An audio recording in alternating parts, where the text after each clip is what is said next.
All stories on the Meadow of Bluebells channel were written by a visually impaired person and recorded in this audio format for other visually impaired people. However, these stories were written as a means of practice and were not meant to obtain perfection. So while constructive criticism will be allowed, cruelty will not. Please enjoy these stories for what they are. With that said, I now introduce Day 217.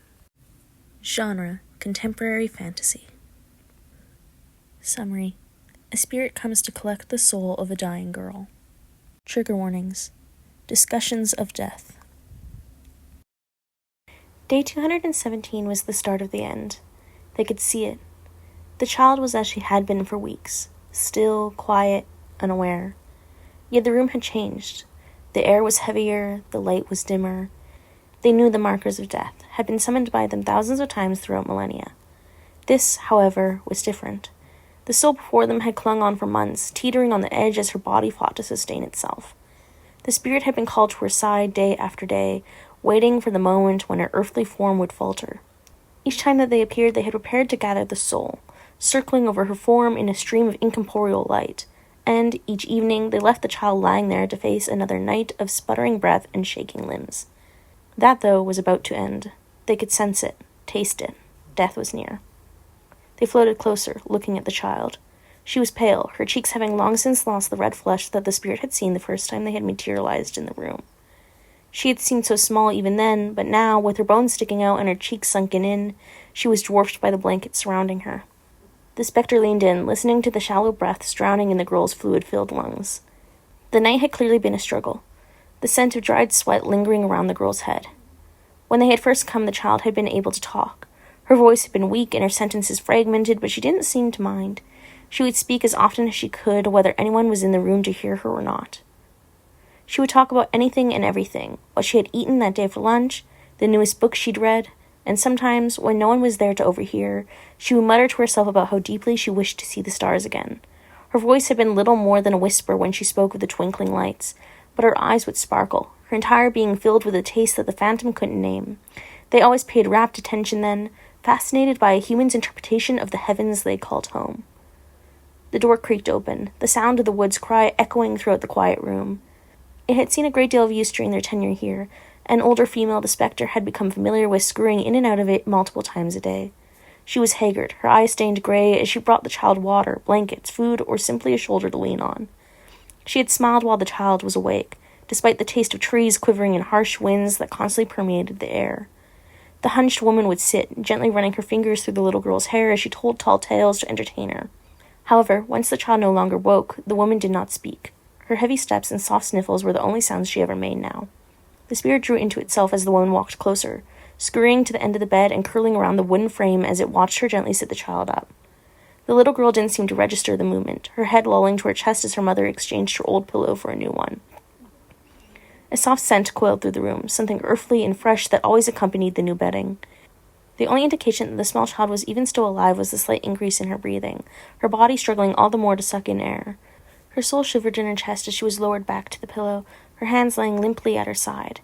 The tank by her bed groaned, working hard to compensate for her traitorous lungs. They perked up, preparing to collect the child's soul. They could see it there, shimmering and shivering in the center of her chest. Cold tendrils reached out to bundle the life force close. Just a bit more, a few seconds, and it would all be over. 217 days of waiting would come to an end. There would be no need to come to this room with its fluttering curtains and brightly colored walls, no more waiting for a chattering voice that had long since fallen silent. They could return to the skies above while they awaited the next soul to call upon them. However, as they watched the soul, they couldn't help but tremble, their many appendages fluttering through the soft light peeking through the curtains. Their frame only relaxed as they watched the soul steady once more, clinging to the body with its usual tenacity. The phantom could feel the fraying threads working themselves back together. Their essence sizzled at the sensation, but, much to their incomprehension, they didn't mind. They shook, their tendrils lashing through the air at the oddity of their own countenance. With one last shiver, they relaxed, their form billowing out, stretching so far that they brushed against the floor wallpaper before returning to their usual shape. It was no matter. The day was young. All the spectre had to do was wait. It trailed around the room to pass the time. The spirit was not used to having grown so acquainted with one area within the human plane. Of course, it had seen man-made structures when collecting souls. They would be strong and new when the spirit would see them the first time, and by the time they would come again, they would be crumbling and covered with moss, if they were there at all. However, this room was different. The spirit had watched as the toys that had littered the floor in the beginning sat waiting for the languishing child. Small monuments to the bittersweet human emotion that tasted like the break of dawn after a dark night, or the warmth of the sun after a winter storm. They had collected dust, being kicked aside as new objects filled the room. First, a chair that the older woman, the one that tasted like the rain that encouraged blossoms to grow, occupied day in and day out. Then came the small machine that covered her mouth, the tank at her side rattling as it worked to tether the child's soul to her mortal body. Its gray exterior clashed with the pink blossoms that decorated the walls. Eventually, the small objects were removed entirely, the warmth of the sun fading to an unfathomable cold. The woman's tears drew the spirit back to the child's bed. Its form twisted through her tangled hair, peering over her shoulder at the small girl.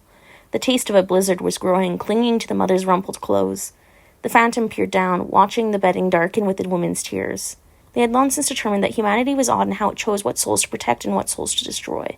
They could wail as the spirit came to take one soul away, then turn around and grin as they slithered through the blood of another fallen. Yet the spirit could find no discernible difference from one soul to the next to warrant such varied reactions. This girl, however, was something else entirely. Maybe it was the way her soul had glowed in her eyes, or maybe the cadence of her chatter. Whatever the reason, they could understand the mother's desire to protect her. She had smiled in the beginning, her eyes crinkling in the corners. The spirit hadn't cared then, fascinated by her enthusiasm, but single-minded in its focus. Now, though, with her face lax and her eyes closed, they desperately wanted to see the girl beaming once more, to taste sunshine again. The girl did not suit the stillness that trapped her. Time passed, the light from the window fading as day turned to night. The spirit waited patiently, staying long past when it usually left to float through the skies. A small lamp on the nightstand tinted the room orange as the two beings hovered near the bed, watching each rise and fall of the girl's chest. Each breath seemed quieter, until they were nearly impossible to track. Then it happened. The thread snapped, without a cry of agony or writhing limbs. The final moment where a soul becomes untethered. The spirit could feel the connection between body and soul fracturing at the seams. Its form pulsed at the sensation. It was calm, soft even, a peaceful demise. The soul sequestered so deep in the unconscious mind that it was unable to recognize death's grasp. The spirit ought to weave around the wailing woman and collect the small sphere, but instead its tendrils were curling in, refusing to accept the flickering life force. Rather, their form quivered as a new sensation overtook them. It tasted like a wave crashing on the beach. The spectre could sense each drop of water, its entire being shivering from the cold. It was overpowering. They wanted nothing more than to wrap into a ball to escape it all. Yet the girl, that child that they had come to know so well, was waiting for them to take her from the body that had betrayed her. They had watched, day after day, as she became weaker, her soul ailing under the weight of her corrupted cells. It was time. Their very essence knew it. Even so, they couldn't bring themselves to take her life force. It sat there, floating above her form, casting a soft light imperceptible to the human eye around the room. They should reach out, wrap around it, bring it to the realm between heaven and earth. They had done it thousands of times before. It shouldn't be that hard. So why weren't their tendrils cooperating? It was just a soul, the same as any other. She had wanted to see the stars, though, had waited so long to do so, patiently, quietly, never complaining as the possibilities slipped further and further away. They remembered the way she spoke with them, the memory of that unknown taste lingering throughout her months of decline. She had waited so long, sitting in bed and staring longingly at the window at the far end of the room. Then, once her body could no longer maintain an upright position, she'd lay with her head angled to catch a glimpse of it over the mound of blankets until the day when her eyes could no longer stay open. Their form crackled. She deserved to see the stars, to witness that indigo expanse once more. They would make it so. The spirit stretched forward, hovering over the child's limp form. Were they prepared? They didn't know. A tendril reached around the girl's soul, hanging inches from her cheek. No, they couldn't hesitate. For the first time in their eons of existence, the value of a second became clear. It was now or never, no time to think. So with one final pulse, they reached out, that cold appendage meeting skin. For a moment there was nothing, and the spirit sagged in defeat. Then they breathed, blinking open new eyes. They sat up, their limbs shaking slightly as they steadied themselves on the mattress. The women jumped up, hands reaching out to steady them. Their fingers clung to the wrinkled sheets as they swayed. She, looked down, trailing her fingers over the soft fabric. She furrowed her brow, watching as the thin digits stretched, much like their tendrils.